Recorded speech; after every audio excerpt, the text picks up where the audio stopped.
dun, dun, dun. Alright, you welcome back to my channel, and today on Relationship Talk, I'll be telling you more about a bad relationship. So today the topic is still signs of a bad relationship. A relationship that is still bad and toxic for you, that is unhealthy for you. So here are more signs to identify those troubles that lurk around in a relationship. And the first one is this: when you are dating somebody, you're not proud to walk side by side with him or her on the way. You see, you're dating somebody and you're shy to walk with them publicly. You are not proud to talk about them. You're not happy to talk to them. You don't want to discuss them publicly. You are hiding them away from your friends. Not because you want to protect it to make sure it matures, but because you just don't feel confident to showcase that spouse or partner of yours. It is a sign that something is not right in that relationship, and that is why you're trying your best to hide it.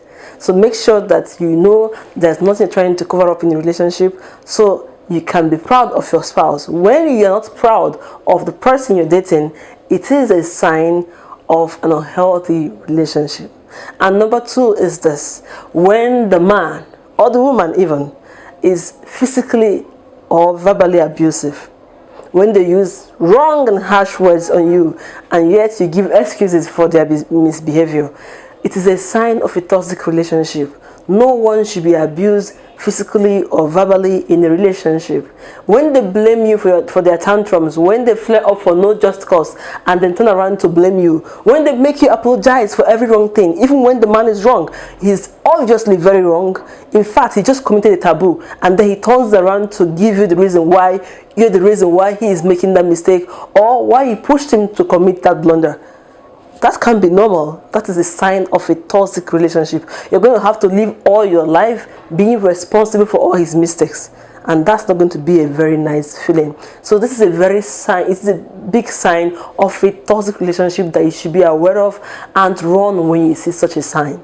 And number three is this: when you're dating a man, especially, who does not have vision, who is not hardworking, who is not diligent at his work, who chooses to work when he feels like, and yet he's not a made millionaire. He just don't have enough, and then he's still lazy about working. A lazy man is a devil's workshop, and he's going to unleash all his troubles on you and make you the reason for his poverty. So you have to be very careful when a man without vision comes your way.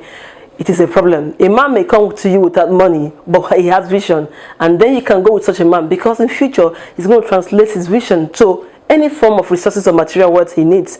But when a man has nothing, and then still he's not diligent, he's not hardworking, he's not really enthusiastic about working, that man or such a man is a trouble lurking. He's a time bomb waiting to explode. And the fourth one is this: when you both are planning to settle down, you both are planning to get married in a few months, 2 months, 3 months, and then still you are planning to relocate to the US in 2 months. He's planning to relocate to Canada in the next 3 months.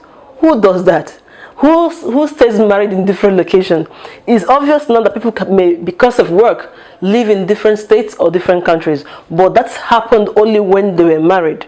You see, God didn't create Adam and put Adam in the Garden of Eden and put Eve in the Garden of Nigeria or Garden of some place. He put both of them in the Garden of Eden so they can meet, they can relate, they can, get to know themselves better and share and be companion to themselves. But how can you now want to marry a man who plans to move thousands of miles away from you, over 7 seas away from you?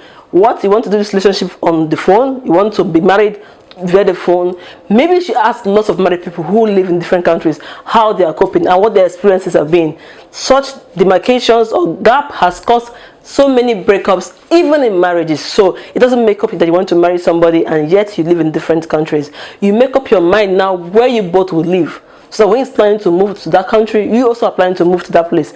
If he gets planned to live in Nigeria, then he's making plans to come back. If he plans to live in the US and you live in Nigeria, then he's making plans to bring you over. It does not make sense that you live here and he lives there, and then when you guys come back or when you guys meet, you begin to feed yourself with different kinds of gossip and then have a weak relationship. So make sure that if you plan to settle down, you also have plans to be in the same location. There is no correspondence relationship. It's only on TV news. CNN can have correspondence in different parts of the world, but not relationship. And the fifth one is this, and this will be the last one for today. You are forcing him to pray. All right? It's no longer about you being a Satanist and he being a Christian. It's not about you being a Buddhist and he is a Muslim. It's not about you being a free thinker and he is a scientist. This is about both of you being Christians or being of the same religion or the same faith, and yet he does not even take his faith seriously, and then you have to force him to pray.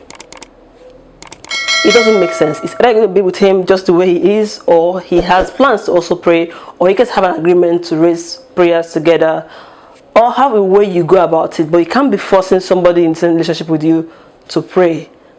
Sooner or later, he's going to get tired of playing along with you to pray. He's going to tell you, you know, black and white, I don't like this prayer thing, I'm not scored for this, or what the hell is this prayer thing about? So make sure that you guys, if you're planning to get married, you also have a balance spiritually, so that you can also support each other spiritually when the time or need arises. For now, I will leave you with these 5 points, and I hope you're blessed, and please do share it with your friends.